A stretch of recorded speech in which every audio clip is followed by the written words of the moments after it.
medicamentos.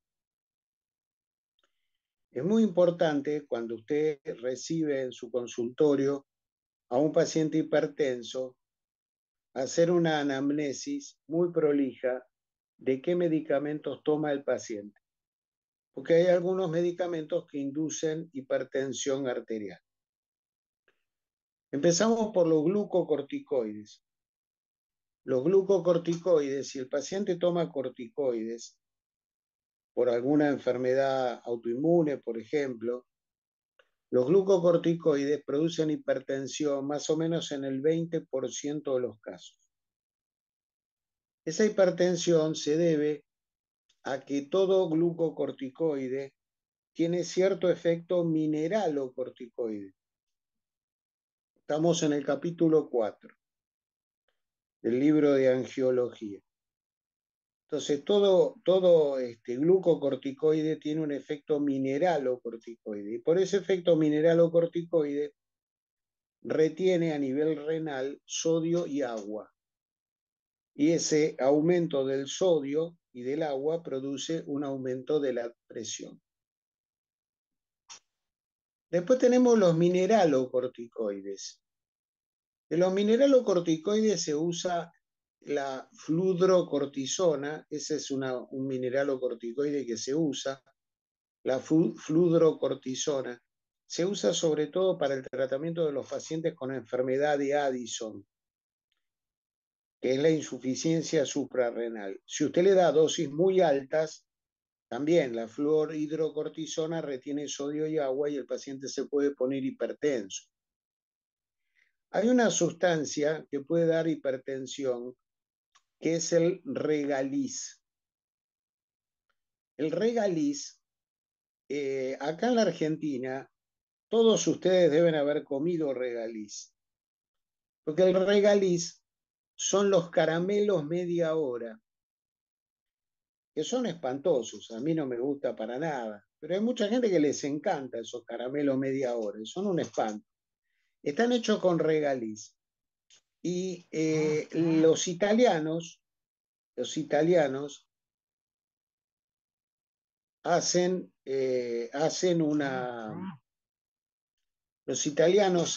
una sustancia dulce que les gusta mucho comer, que se llama liquorizia, que tiene un gusto parecido al caramelo media hora. Esa liquorizia, si vos comes mucha cantidad, te puede subir la presión. O sea, el regaliz de la liquorizia te puede subir la presión por el efecto mineralocorticoide. Después la eritropoyetina. La eritropoyetina se da por vía intravenosa en pacientes que tienen anemias severas, anemias refractarias, anemias crónicas, como una manera de mejorar la cantidad de glóbulos rojos.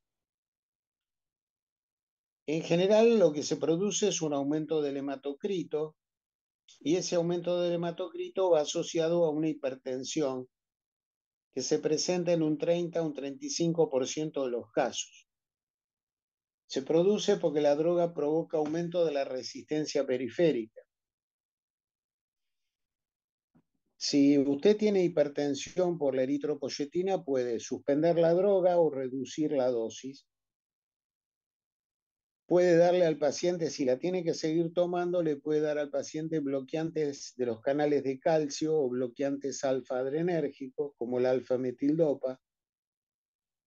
Si la dosis ha sido muy alta, hasta puede llegar a requerir diálisis para eliminar la droga.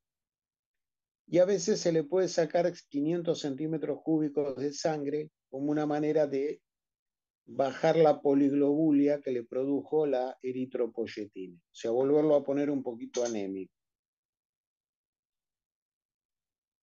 Otra droga que produce hipertensión es la ciclosporina. La ciclosporina es uno de los inmunosupresores más intensos que tenemos. Se usa mucho en los pacientes trasplantados para evitar el rechazo del trasplante y se usa también en enfermedades autoinmunes graves. en general en enfermedades autoinmunes que no han respondido a otros inmunosupresores más leves.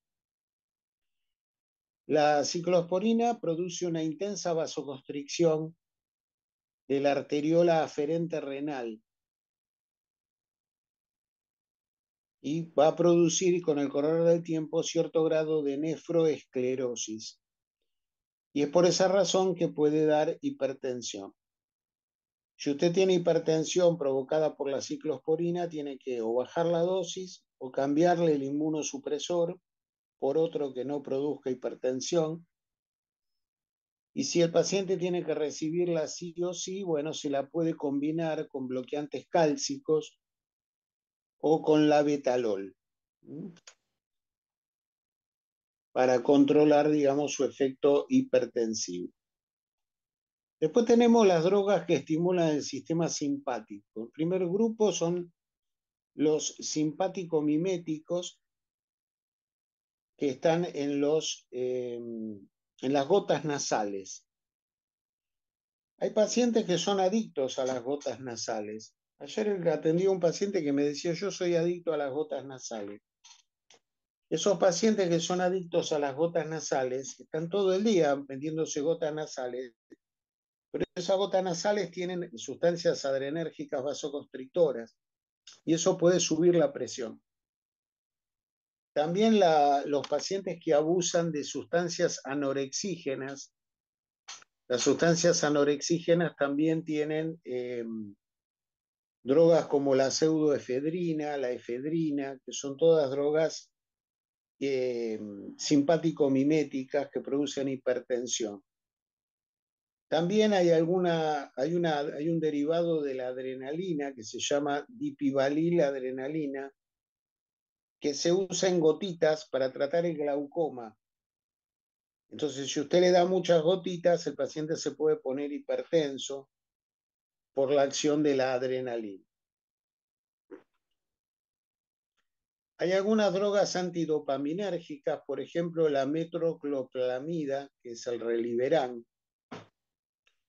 que se utiliza para controlar los vómitos. También el alisapride y la proclorperacina, que son drogas todas que se usan para el tratamiento de los vómitos y pueden dar hipertensión arterial. Después puede haber antagonistas de los receptores alfa-2 adrenérgicos. Ahí el ejemplo es la yoimbina, que es una droga que se usa en pacientes con impotencia sexual. Se dan inyecciones penianas de yoimbina. Ciertos anestésicos y antagonistas de los narcóticos, por ejemplo la ketamina, el desfluorano y la naloxona, pueden dar también cuadros de hipertensión arterial. La cocaína, por supuesto, las anfetaminas, el modafinilo, que se usa en el déficit de atención, la ritalina, que se usa en el déficit de atención, el éxtasis y las metanfetaminas pueden producir hipertensión arterial. Los inhibidores de la monoaminoxidasa producen un síndrome que se llama síndrome del queso, que es que cuando los pacientes consumen alimentos que tienen tiramina, como picles o quesos, pueden dar severos picos hipertensivos. Entonces, los inhibidores de la MAO pueden dar hipertensión arterial. Los antidepresivos tricíclicos fueron los primeros que se usaron, por ejemplo, la amitriptilina, la imipramina, eran los antidepresivos que se usaban en la década del 60, 70, antes que aparecieran los IRS, antes que apareciera la fluoxetina, la sertralina, la paroxetina. Los antidepresivos que se usaban eran los tricíclicos. El problema que tenían era que tenían mucho efecto adverso cardiológico, producían taquicardia y producían hipertensión. Por eso ahora se los puede usar, pero se los considera como de última elección. Se usan antidepresivos que producen menos efectos adversos cardiológicos.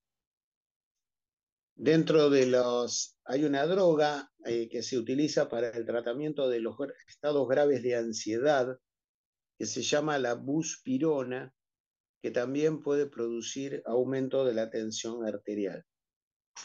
Y nos queda la venlafaxina, que es un antidepresivo que se usa bastante, es un antidepresivo que tiene efecto antiserotonina, aumenta los niveles de serotonina y aumenta los niveles de noradrenalina en la sinapsis, y cuando se lo usa en dosis altas puede producir hipertensión arterial. Un capítulo importante son los anticonceptivos. Antes de recetarle a una mujer un anticonceptivo, usted le tiene que tomar la presión, porque puede ser que la mujer ya sea previamente hipertensa. Y los anticonceptivos aumentan la aparición de hipertensión, sobre todo en aquellos que tienen dosis altas de estrógenos. Cuanto los anticonceptivos más modernos que se usan ahora tienen niveles de estrógenos bastante más bajos. Los que se empezaron a usar al comienzo tenían niveles de estrógenos bastante elevados. Así que es muy importante en las mujeres que consumen anticonceptivos estudiar esto de si tienen hipertensión inducida por el anticonceptivo. ¿Qué pasa si tiene hipertensión por el anticonceptivo? Bueno, una posibilidad es sacarle ese anticonceptivo y pasarla a anticonceptivos que tengan predominantemente progestágenos. Hay algunos anticonceptivos que solo tienen progestágenos.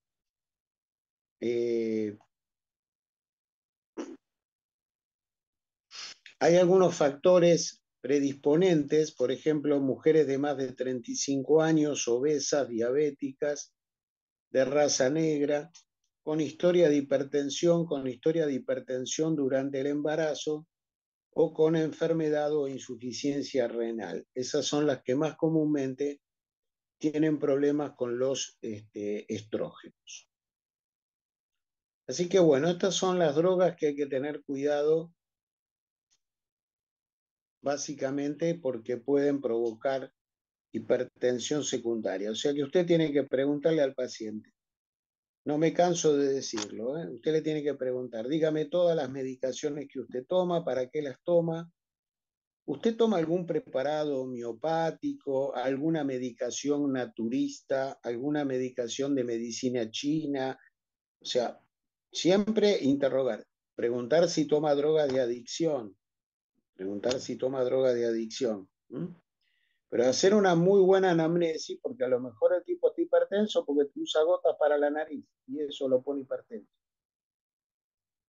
Bueno, vamos ahora a la hipertensión secundaria renal y la hipertensión secundaria vasculorenal. Empecemos por la renal. Las causas que producen hipertensión atribuida al riñón son el riñón poliquístico.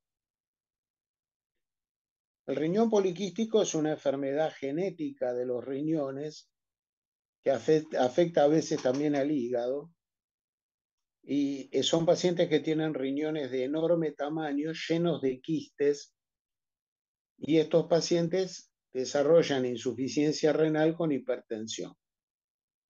Entonces, ¿cómo lo diagnostica? Le hace una ecografía, va a ver que tiene un riñón enorme, se va a dar cuenta que es un riñón poliquístico, aparte va a ver los múltiples quistes. La insuficiencia renal, cuando tiene tendencia a la oliguria, puede dar hipertensión por exceso de volemia. La glomerulonefritis, que cursan con síndrome nefrítico, pueden dar hipertensión arterial. Las pielonefritis, o sea, las infecciones renales crónicas, y la nefritis intersticial crónica pueden cursar con hipertensión arterial.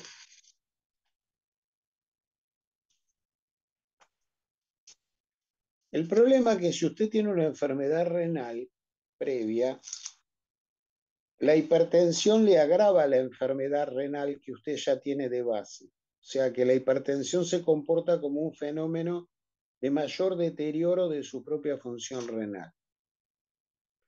También se asocia a la hipertensión la crisis renal esclerodérmica, muy importante, crisis renal esclerodérmica, es una vasculitis de los pequeños vasos intrarrenales y el paciente presenta picos muy elevados de tensión arterial, muchas veces presentan accidentes cerebrovascular. La poliarteritis nodosa, que es una vasculitis que afecta al riñón, además de otros órganos. Y el lupus, cuando afecta al riñón, también puede dar hipertensión. Los tumores de riñón pueden dar hipertensión. Ahí tiene hipertensión porque el tumor puede fabricar renina, porque el tumor puede fabricar eritropoyetina. A veces hay tumores de las células juxtaglomerulares que se llaman hemangiopericitomas y que fabrican renina, que pueden producir hipertensión.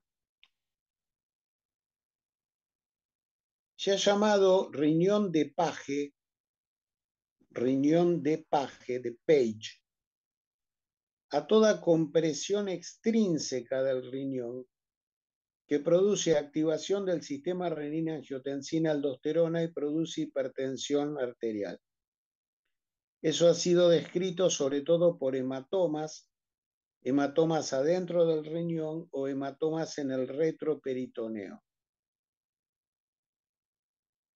Los pacientes en hemodiálisis frecuentemente tienen hipertensión arterial y los trasplantados renales muchas veces se vuelven hipertensos por los corticoides o por el uso de la ciclosporina o del tacrolimus, que es un inmunosupresor parecido a la ciclosporina.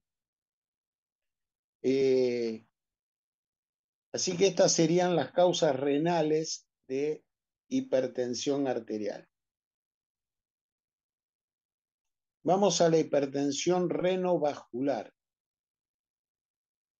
¿Qué es una hipertensión renovascular? Es una estenosis de la arteria renal.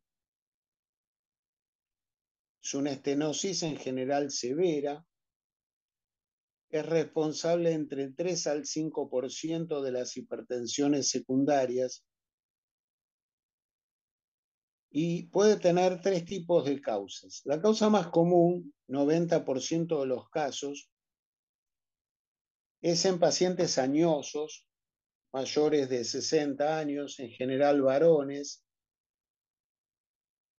con múltiples factores de riesgo cardiovascular,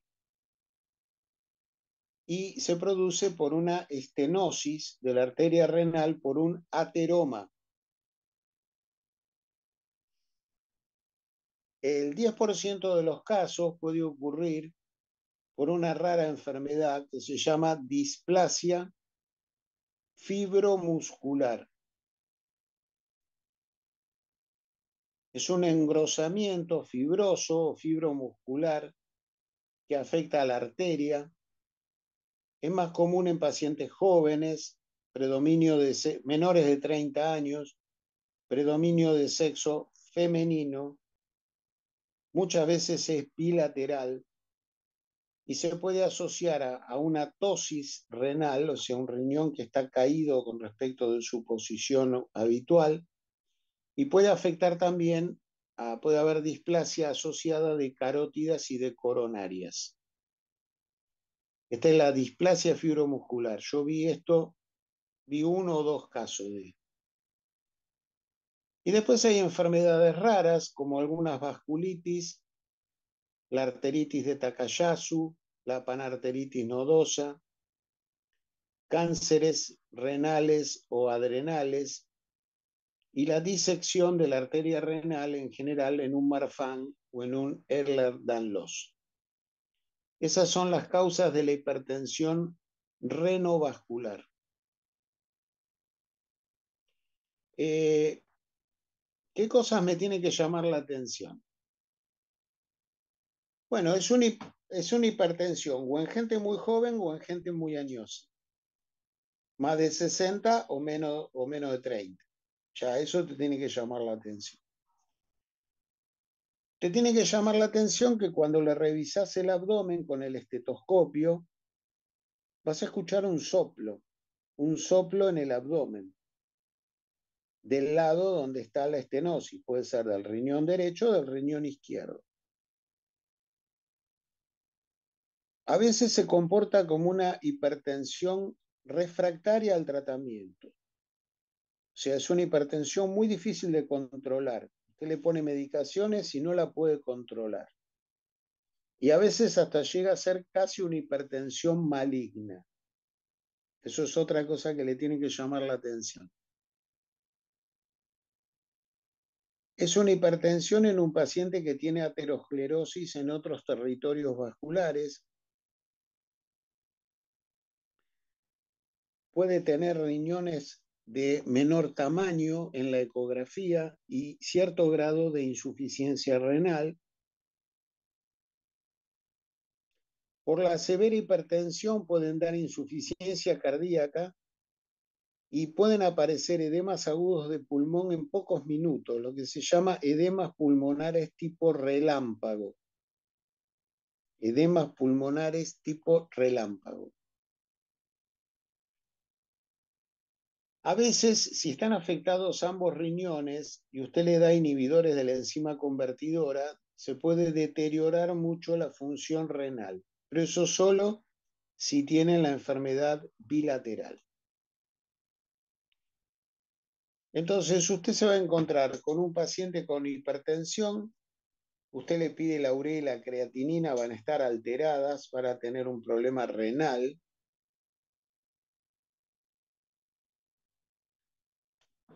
Y hay algunas pruebas que se pueden hacer. La primera prueba es la prueba del captopril.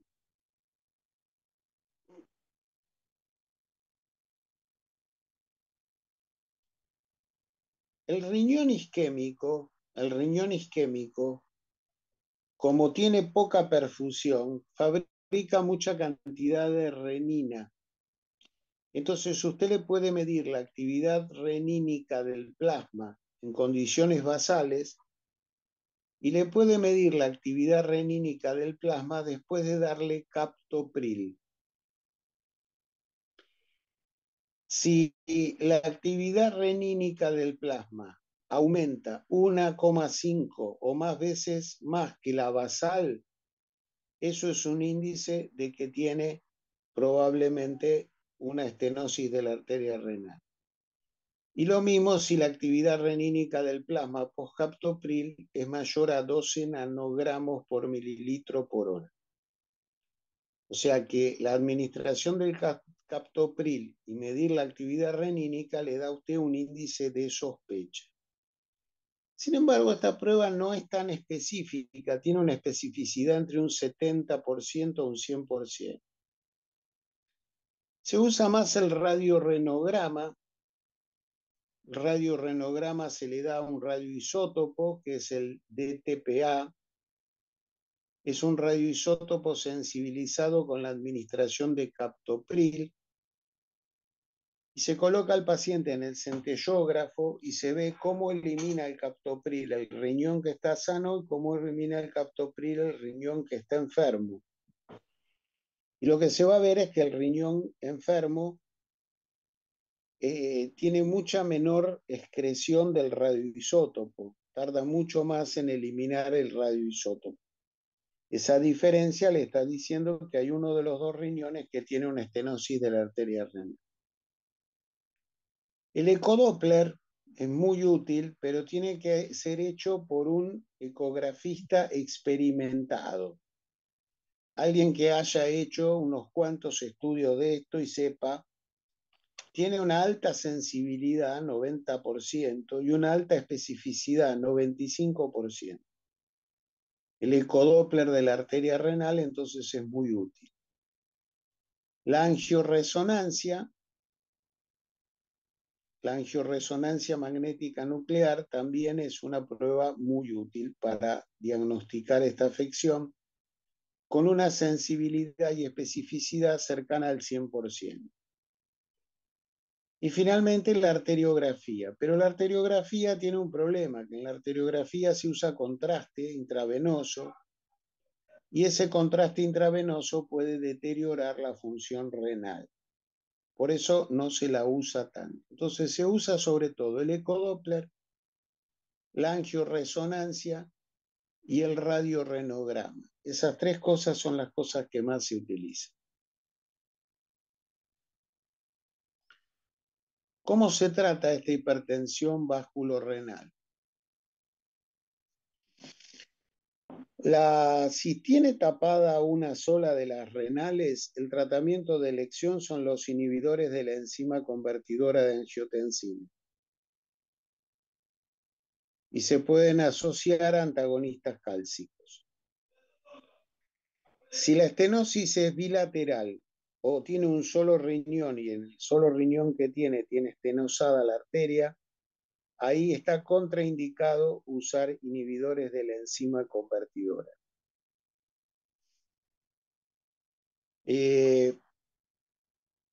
Y después usted tiene que elegir si le coloca un stent con angioplastía. Se está usando mucho el tratamiento de colocar un stent con angioplastía. Y si por alguna razón no se puede colocar el stent porque la estenosis es muy severa o hay alguna dificultad técnica en la colocación del stent, se puede hacer directamente un bypass quirúrgico para llevarle irrigación más allá de la zona donde está obstruido.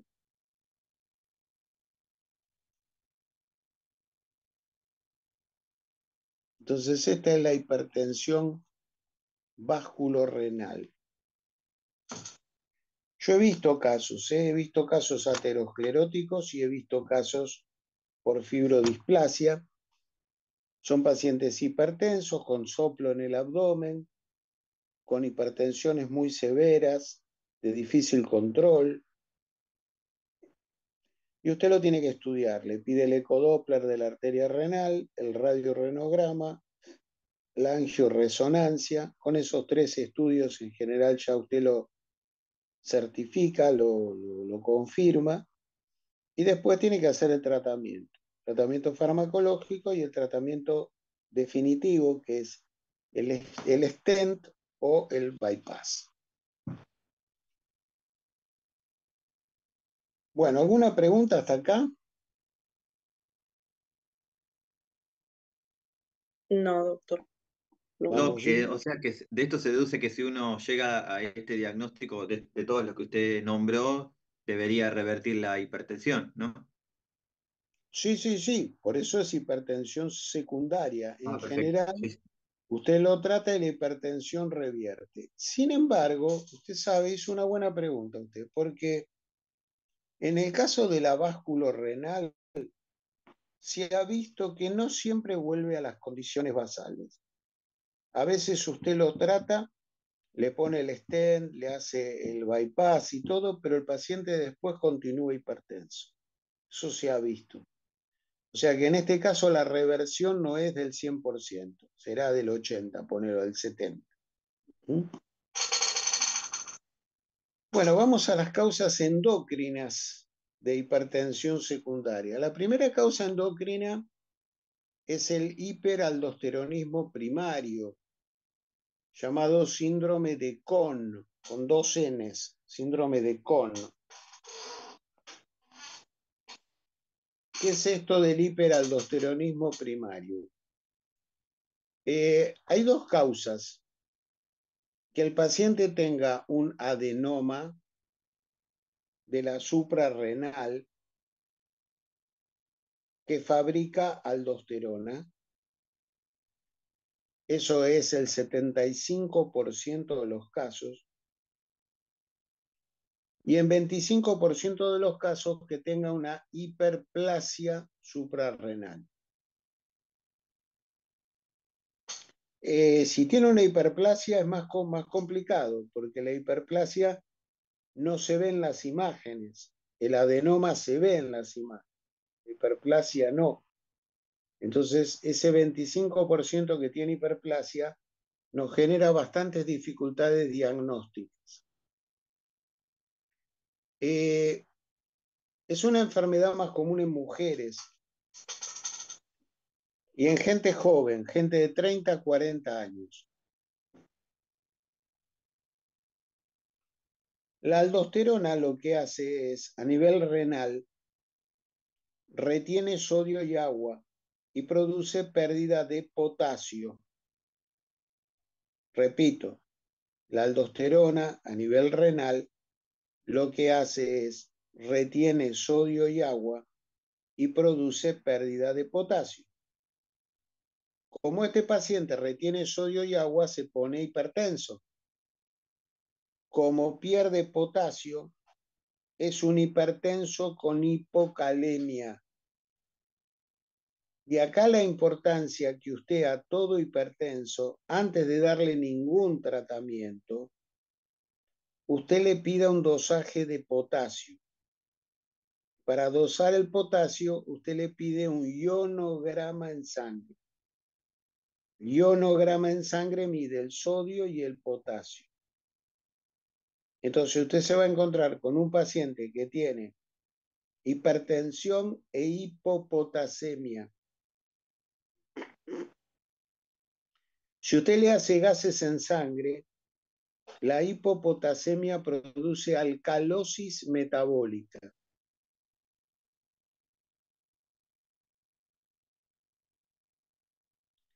Y además, la aldosterona puede producir fibrosis miocárdica. Entonces, estos pacientes tienen hipertrofia del ventrículo izquierdo con fibrosis miocárdica, aunque la hipertensión no tenga un trámite muy prolongado. El paciente te dice, yo soy hipertenso hace 6 meses, pero en 6 meses ya desarrolla hipertrofia y cierta fibrosis miocárdica por la acción de la aldosterona. Van a tener niveles elevados de aldosterona en la sangre. Y usted le va a pedir un estudio por imágenes. En general se le pide una tomografía y en la tomografía se va a ver el adenoma. Pero hay casos en los cuales no hay adenoma, lo que hay es una hiperplasia de la suprarrenal y en ese caso usted no sabe si esa hiperplasia es derecha o es izquierda. Y entonces usted le va a tener que hacer dosajes en la vena suprarrenal derecha y en la vena suprarrenal izquierda de los niveles de aldosterona. El lado que tiene niveles más altos es el lado que usted le va a extirpar. El tratamiento es quirúrgico, se extirpa la suprarrenal, donde está el adenoma, y se extirpa la suprarrenal, donde está la hiperplasia. Mientras tanto, se puede tratar con inhibidores del receptor de aldosterona, que es la espironolactona.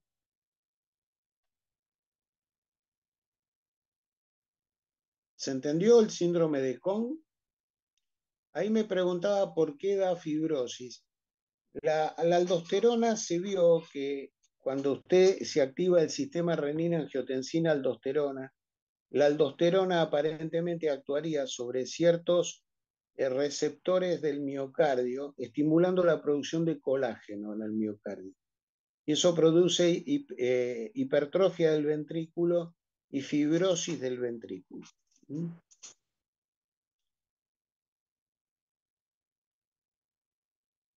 Bueno, muy bien. Profesor, la espironolactona, ¿qué resolvería? Espironolactona lo que hace es inhibe el receptor renal donde actúa la aldosterona. Ok, Al ok. inhibir el receptor renal donde actúa la aldosterona, deja de absorber sodio y agua y deja de perder potasio. Pero vos tenés igual después que ir a tratarle el adenoma o la hiperplasia, porque te sirve como un tratamiento transitorio. ¿Mm?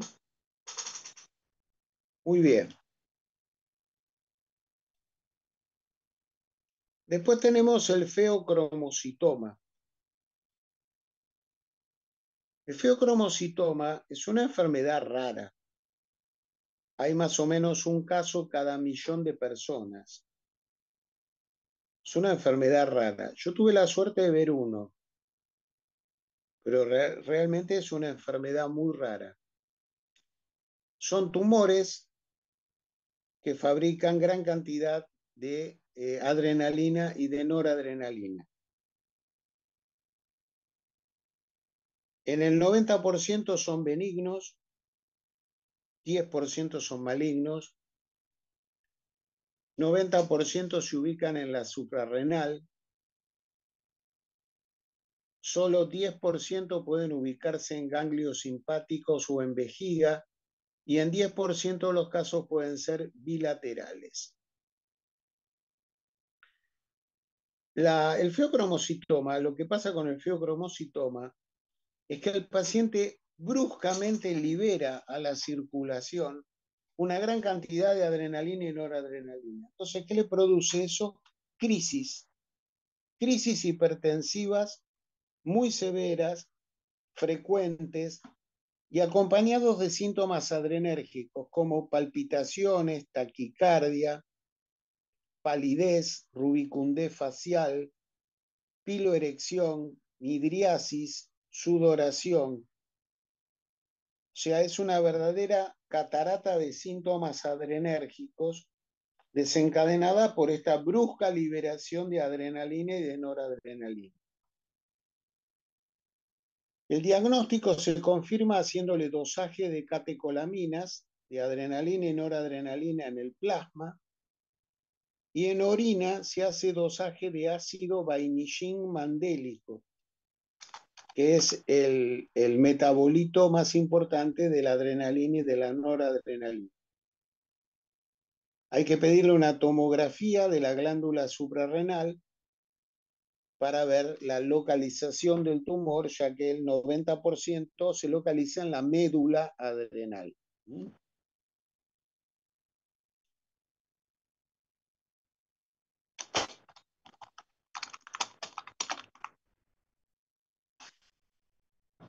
Muy bien, entonces recuerden el feocromocitoma, pero recuerden que el feocromocitoma es raro. A veces hay que hacer diagnóstico diferencial con los ataques de pánico. El paciente parece que tiene ataques de pánico, pero en realidad lo que tiene es un feocromocitoma.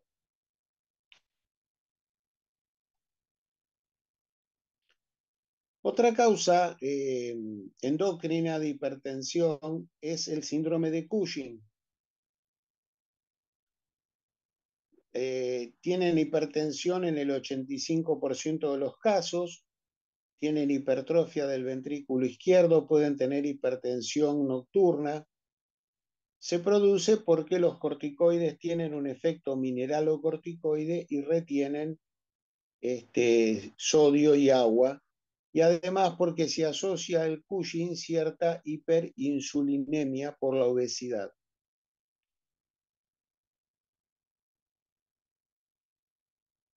Después tenemos lo que se llama la hiperplasia suprarrenal congénita. Son pacientes que tienen deficiencia de algunas enzimas que se utilizan en la síntesis de corticoides. Esa falta de esas enzimas hace que en vez de fabricar corticoides, se fabriquen mineralocorticoides. Y esos mineralocorticoides retienen sodio y agua. Los más comunes son el déficit de la 11-hidroxilasa y el déficit de la 17 hidroxilasa a nivel suprarrenal. También se ha descrito un síndrome llamado de aparente exceso de mineralocorticoides, que tiene un defecto en una enzima que es la dihidrogenasa hidroesteroidea tipo 2B. Esto es una rara enfermedad genética que también puede producir hipertensión.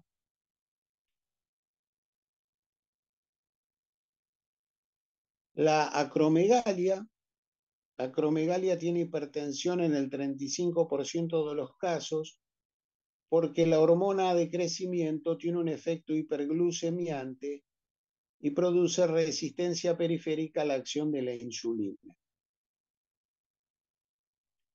El hiperparatiroidismo tiene hipertensión en 25 a 50% de los casos.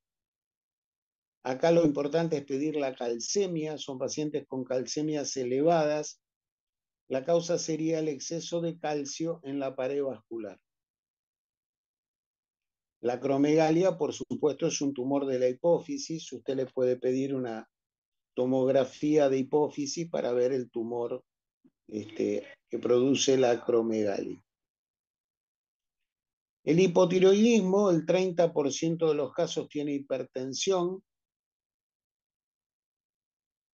Es una hipertensión que en general desaparece cuando usted le da la hormona tiroidea como tratamiento. Y el hipertiroidismo tiene hipertensión por el exceso de actividad adrenérgica que tienen estos pacientes. Tienen exceso de catecolaminas, por eso están taquicárdicos e hipertensos. Entonces yo le puedo preguntar a usted el día del examen, nómbreme 5 causas de hipertensión endocrina y cómo usted discrimina el diagnóstico, qué estudios le pide para asegurarme que ese es el diagnóstico. Entonces usted me dice 5, me puede decir hiperaldosteronismo, hipertiroidismo, hipotiroidismo, acromegalia, feocromocitoma. Y me ponen cada uno, el feocromocitoma, dosaje de catecolamina, vainillín mandélico y tomografía del suprarrenal. En el CON, la hipopotasemia, la hipertrofia del ventrículo, la alcalosis metabólica, le pido la tomografía del suprarrenal o el dosaje de aldosterona en las venas suprarrenales. Entonces, bueno, esa sería una pregunta de examen de este tema.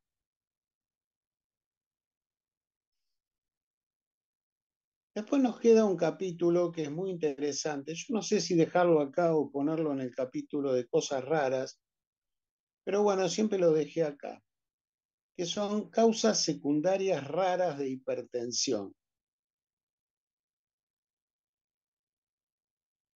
Algunas son muy raras y otras no son tan raras. Por ejemplo, la cefalea tipo clúster,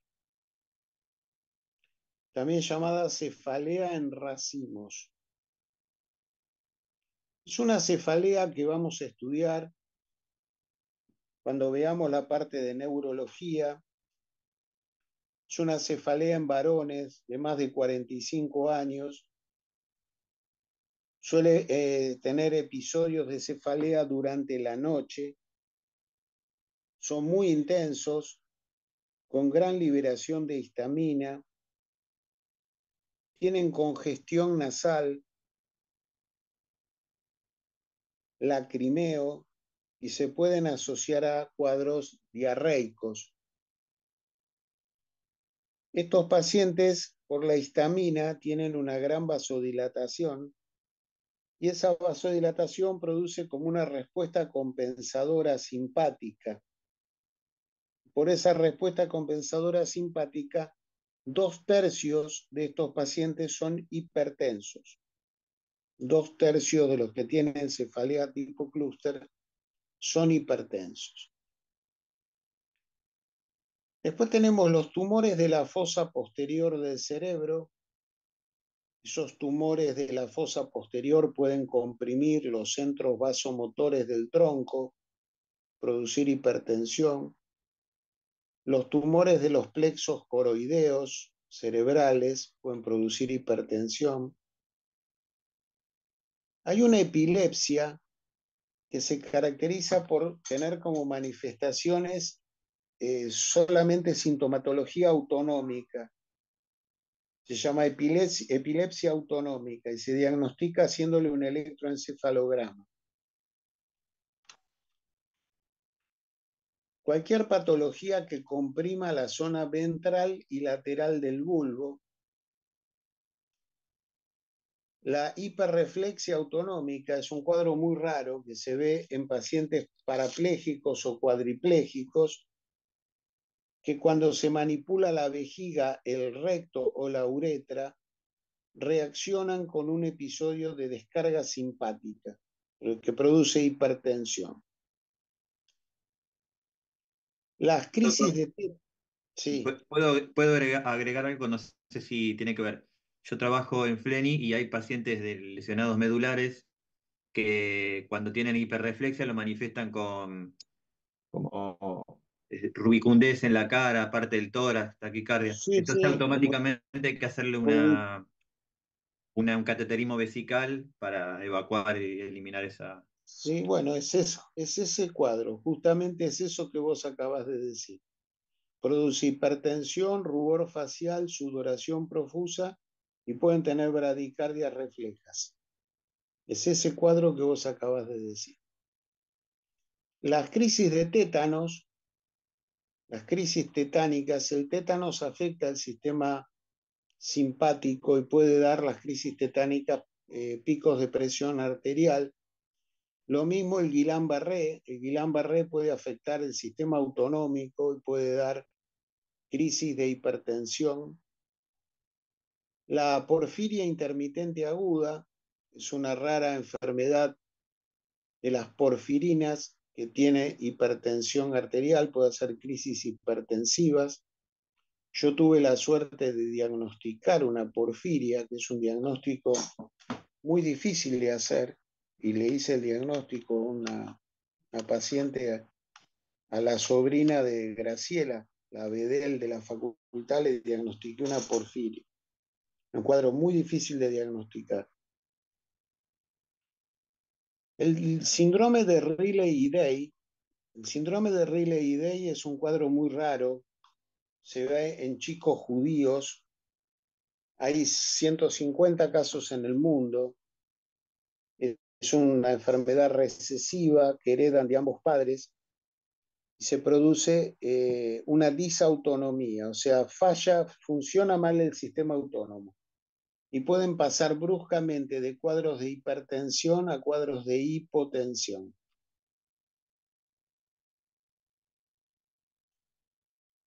El síndrome de Page, el síndrome de Page es un cuadro raro, a veces puede generar confusión con el feocromocitoma, se presenta en mujeres, dura 10 minutos, tienen crisis súbitas de hipertensión con náuseas, disconfort epigástrico, poliuria, rubor facial, ansiedad, sudoración y boca seca. Son producidos por gran descargas súbitas de dopamina, se desencadenan en el periodo premenstrual y pueden desencadenarse por café, alcohol, olores o masajes. Se lo relaciona con fenómenos emocionales, tendrían un gran nivel de ansiedad y niveles de dopamina elevadas durante los ataques y mejoran con beta bloqueantes.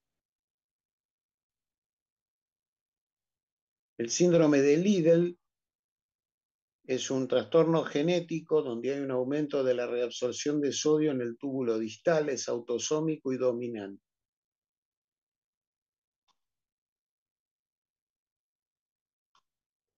Después tenemos las intoxicaciones con plomo, con bario, con talio, y comparación, todas pueden producir hipertensión. Las picaduras de escorpión o las picaduras de araña, las vasculitis, la eclampsia, que es una causa de hipertensión en el embarazo, el episodio maníaco en los enfermos con enfermedad bipolar, esto lo describió Kraepelin, que fue el que describió la enfermedad maníaco-depresiva, era un tipo muy ordenado y obsesivo hasta el punto que le tomaba la presión a los pacientes psiquiátricos y se dio cuenta que cuando el paciente estaba maníaco muchas veces estaba hipertenso.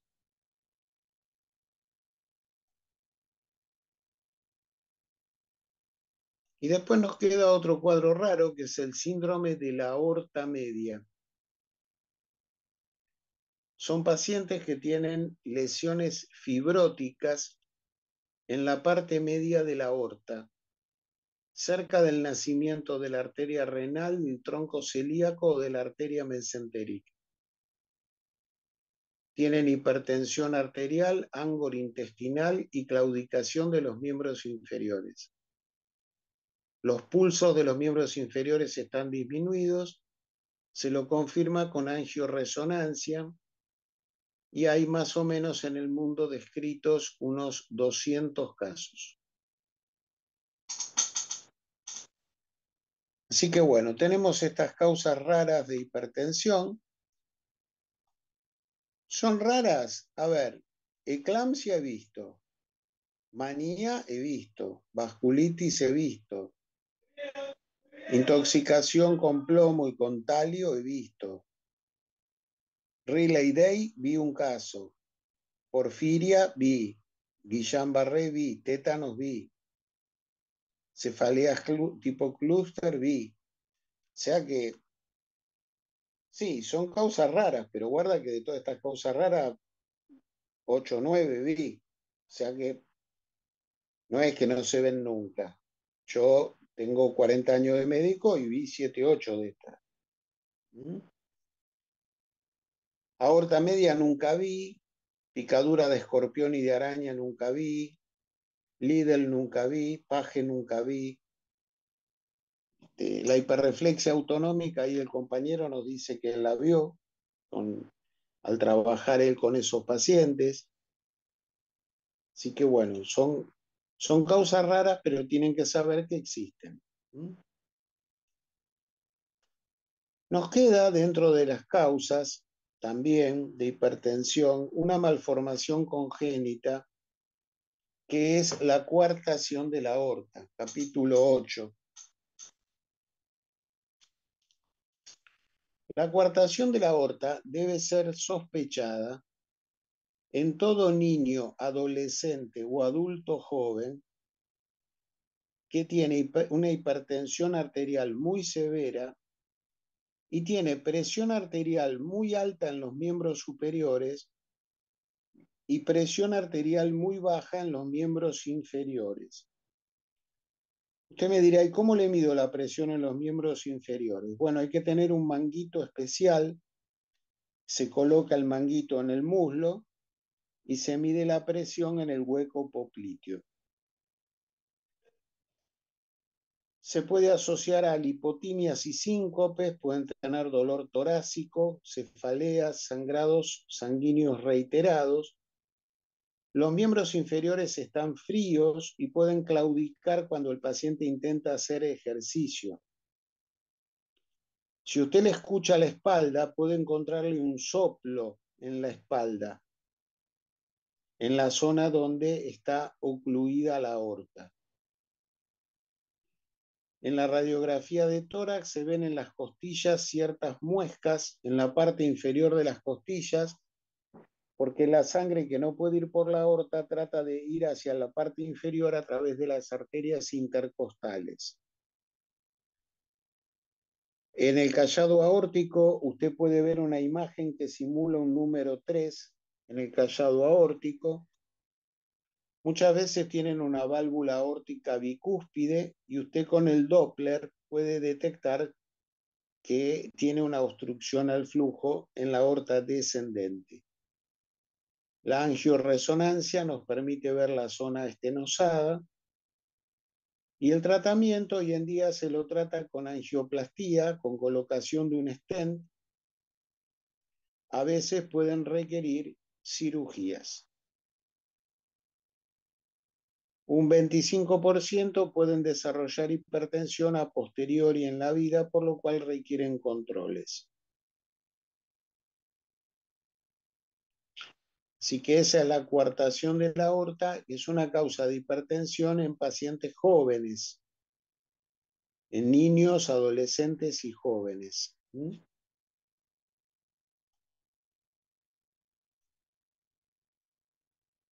Bueno, con esto creo que terminamos todo lo que teníamos que dar hoy. Pensé que nos iba a llevar un poco más de tiempo, pero bueno, hemos dado todo. Entonces, fíjense que nosotros ya con estas dos clases hemos dado más o menos unos 7, 8, 9 capítulos, 10 capítulos de hipertensión del libro de angiología, ¿no? Ustedes saben que cardio está dividido en 3 libros. Cardio está dividido en 3 libros. Un libro es angiología, que son todas las enfermedades de los vasos.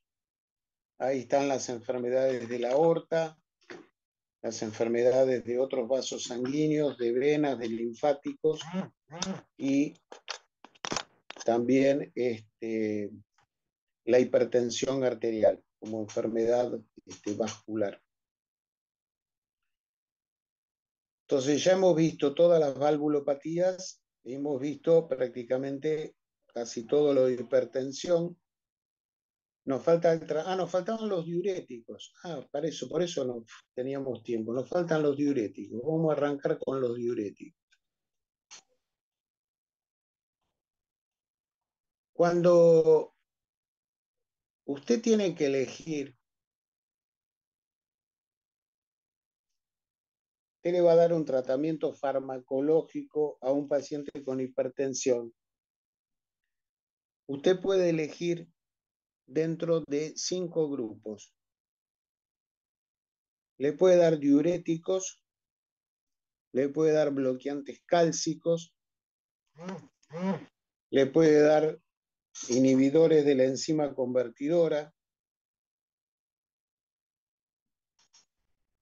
le puede dar inhibidores del receptor AT1 y le puede dar inhibidores de la renina.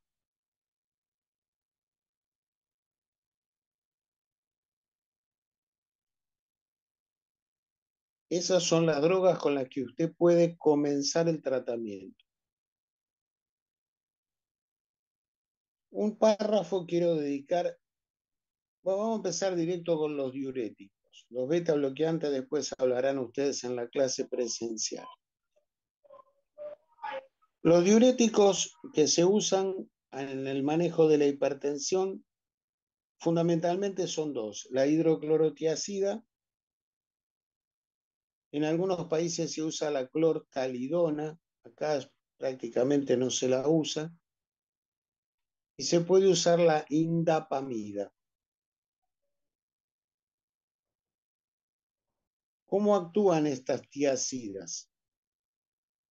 Estas tiazidas inhiben la reabsorción de sodio y de cloro a nivel del túbulo contorneado distal,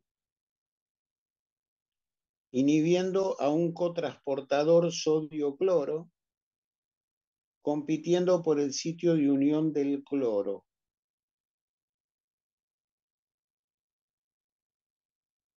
Acá hay un punto importante. Para actuar esta medicación, las tiazidas, el paciente tiene que tener un buen filtrado glomerular, porque la droga tiene que ser filtrada por el glomérulo para poder llegar al túbulo.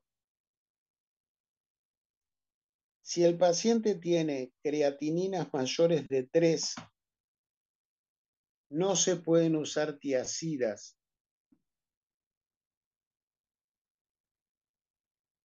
porque no filtra adecuadamente y entonces no llega en una cantidad adecuada al túbulo renal. ¿Por qué bajan las... ¿Qué efectos farmacológicos tienen las tiazidas? Bueno, aumentan la excreción de sodio y de agua a nivel renal, pero tienen un problema. También incrementan la excreción renal de potasio. Ese es uno de los principales efectos adversos, la hipopotasemia. La hipopotasemia produce calambres, debilidad muscular, arritmias, facilita la intoxicación digitálica y puede producir alcalosis metabólica. Reducen la eliminación de ácido úrico, con lo cual pueden precipitar ataques de gota. Y con respecto del calcio, disminuyen la excreción de calcio. Por eso se usan en la osteoporosis, porque evitan que el paciente pierda calcio. Pero aumentan la excreción de magnesio, por eso aparecen calambres.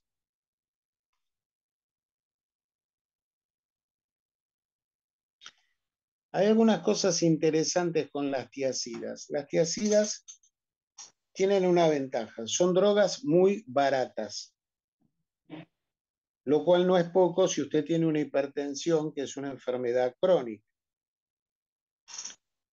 Las tiazidas tardan en alcanzar su máximo techo de acción más o menos 2 a 3 semanas. Por lo tanto, usted no tiene que aumentarle rápidamente la dosis. Tiene que esperar 2 o 3 semanas que la droga alcance el pico de su efecto. Se las usa en todos los hipertensos moderados, se la usa en los hipertensos leves como monodroga, se puede usar en las hipertensiones del anciano.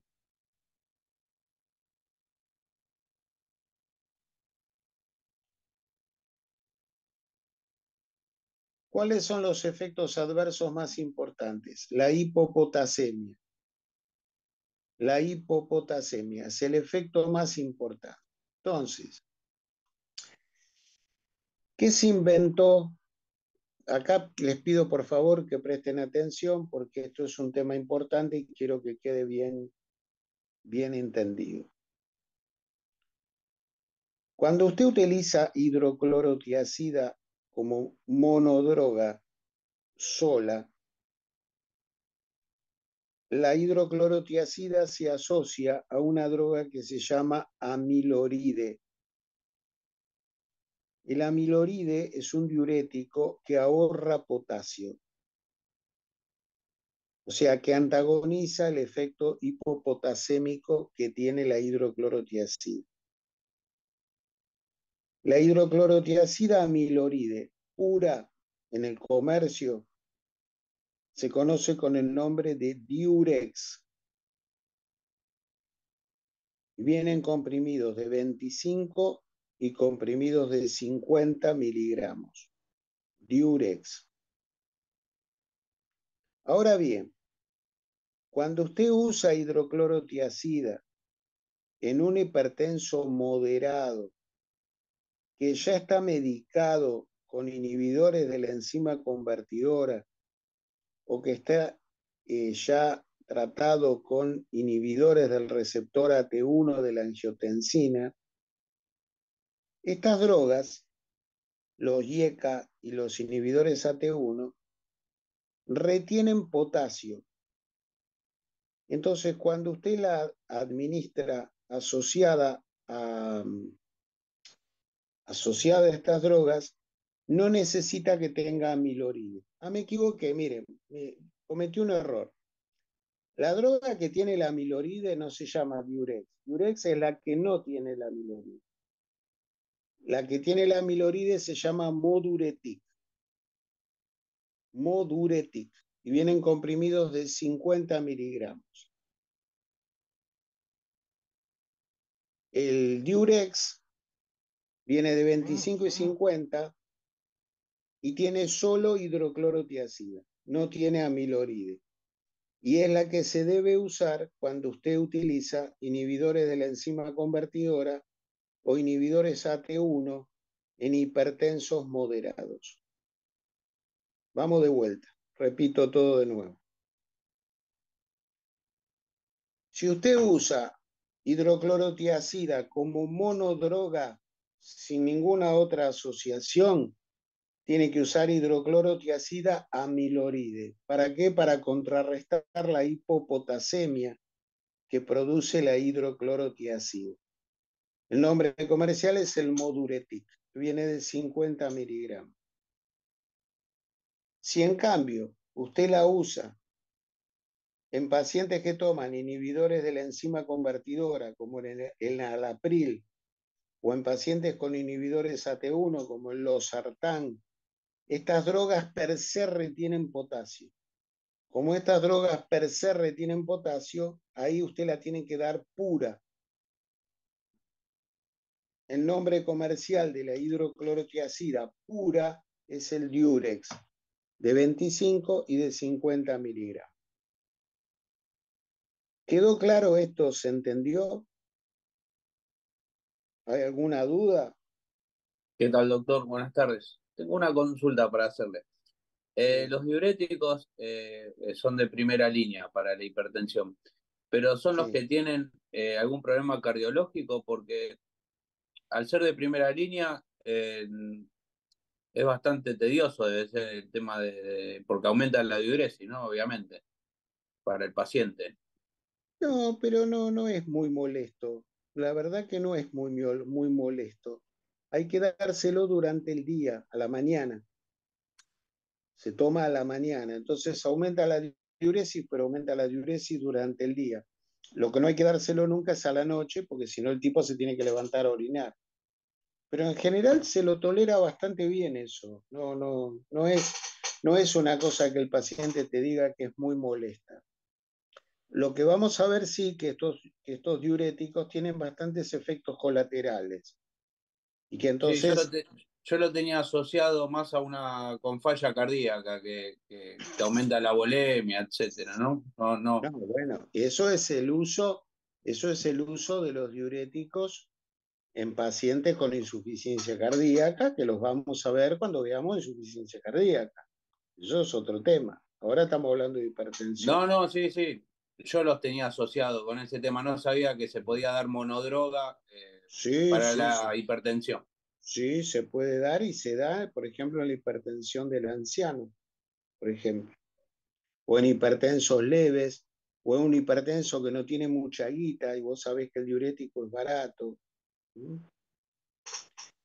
La Gracias. hidroclorotiazida produce hipomagnesemia y la hipomagnesemia produce calambres.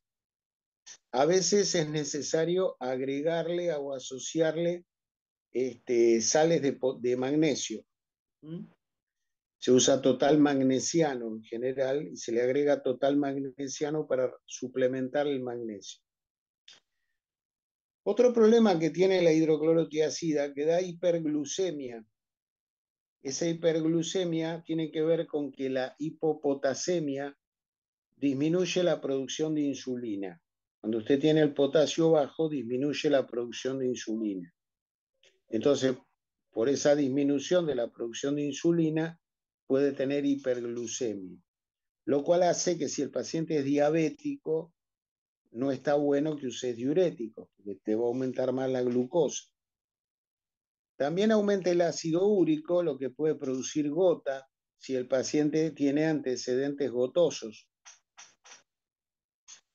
También elevan el colesterol y elevan los triglicéridos, o sea que están aumentando factores de riesgo cardíaco. Y después disminuyen la excreción de calcio, retienen calcio, por eso se los usa en los pacientes con osteoporosis.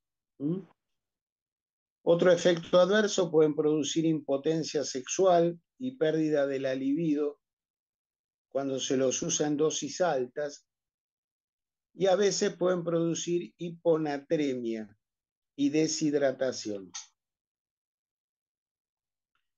En el aparato digestivo se ha descrito anorexia, náuseas, vómitos, dolor abdominal, diarrea, constipación, colecistitis y pancreatitis. Y después hay otros efectos adversos, pero ya son bastante más raros. Nunca se le debe dar tiazidas a embarazadas, porque la eclampsia es una hipertensión con baja volemia. Entonces usted no le tiene que dar tiazidas porque le va a bajar todavía más la volemia. Tampoco se da cuando hay arritmias graves por el efecto sobre el potasio y cuando hay insuficiencia renal porque la droga no se excreta y no actúa en los túbulos renales. Hay que tener cuidado con el litio porque el litio puede bloquear la eliminación renal de las tiazidas. Y con aminoglucósidos puede potenciar la nefro y la ototoxicidad de los aminoglucósidos.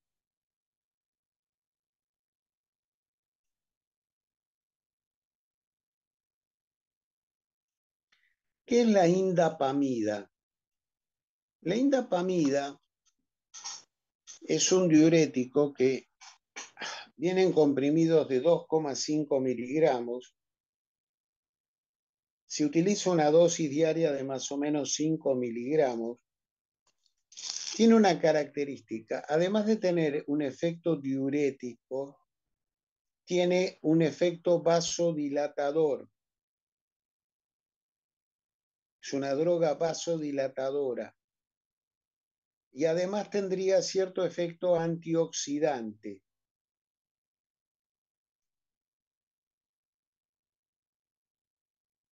¿Qué ventaja tiene? Es una droga más cara que la tiazida, la indapamida. Es una droga más cara.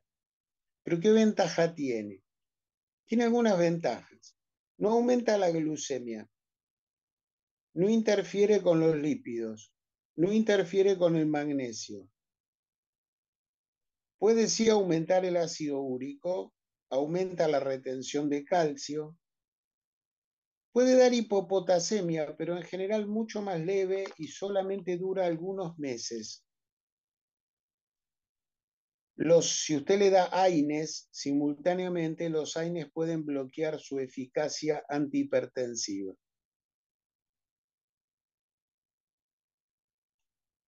¿Para qué pacientes se usa? Se usa en pacientes sobre todo diabéticos o pacientes con mucho factor de riesgo cardíaco que usted no le quiere subir el ácido úrico, ni subir el colesterol, ni los triglicéridos. La droga, el nombre comercial es el Natrilix. Natrilix, con L, Natrilix. Viene de 2,5 miligramos y se usa 2 veces por día.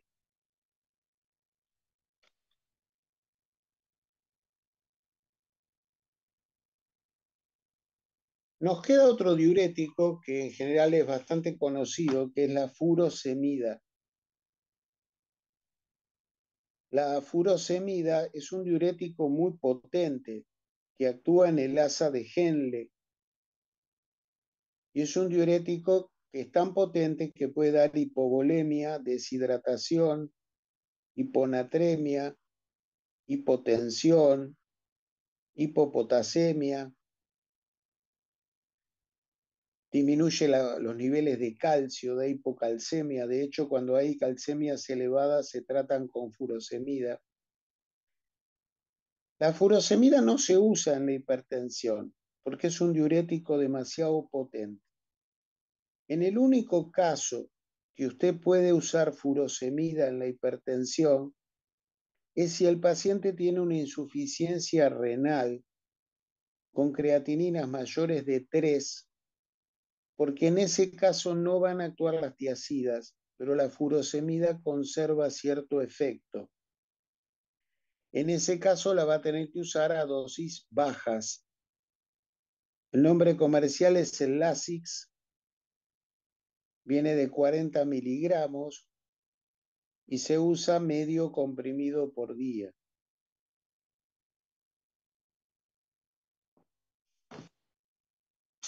Bueno, con esto terminamos lo de diuréticos. ¿Hay alguna duda con el tema farmacológico? Miren que vamos a ver toda farmacología de la hipertensión y de la insuficiencia cardíaca. Y si usted estudia la farmacología de nuestro libro, ya tiene la farmacología para probar fármaco, la parte cardiológica de fármaco. Y le van a tomar las mismas drogas. O sea que si usted se las estudia bien, mata dos pájaros de un tiro y ya le va a ir bien en el examen de farmacología cardiológica. Y en general nosotros las explicamos con más tranquilidad, más lentamente, entonces es más fácil de entender. Doctor, disculpe, una pregunta. ¿La indapamida entonces también está dentro de los grupos de las tiacidas? Sí, si bien la estructura química de la indapamida es distinta de las tiacidas, se la incluye dentro del grupo de las tiacidas. Y respecto a, digamos, a los efectos adversos que tienen por ejemplo, la hidroclorotiazida, por ejemplo, versus la indapamida, cuando uno elige la hidroclorotiazida, lo elige en base, digamos, más bien a algo relacionado con el poder adquisitivo del paciente, entonces, Y sin porque si duda, la otra porque tiene menos efectos adversos, sería sí, lo conveniente. pero quizás sale 3, 4 veces más. Ok, Entonces, gracias. lo tenés que tener en cuenta en un Porque paciente con claro, una eso enfermedad crónica, solo tenés que tener en cuenta, porque si no, hoy en día la gente no tiene la guita para comprar los remedios, entonces te abandona el tratamiento y no gana sí, nada, ¿entendés? sí, gracias. Bueno, ¿alguna otra pregunta, alguna otra duda? Como ven, van a tener que estudiar intensamente farmacología en este parcial. Van a tener que saber muchos fármacos, ¿qué les vamos a preguntar de los fármacos? ¿Cómo es el mecanismo de acción? ¿Para qué sirve? ¿Y cuáles son los efectos adversos más importantes, más significativos? Eso es lo que les vamos a preguntar. ¿Mm? Bueno, ¿alguna duda? Bueno, la semana que viene, en la clase presencial, vamos a tener el tratamiento de la hipertensión. O sea, ya vimos diuréticos. Todas las otras drogas las vamos a ver en la clase presencial. Y en el Zoom, a ver qué tenemos en el Zoom.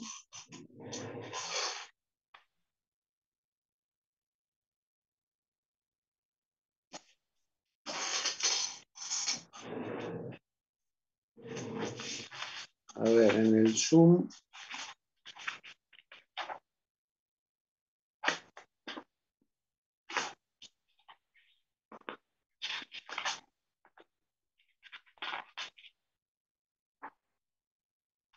Bueno, en el Zoom tenemos emergencias hipertensivas, que es muy importante, y tenemos toda la patología de la aorta, aneurisma, disección de la aorta, tumores cardiológicos y todo lo que es síndromes pericárdicos.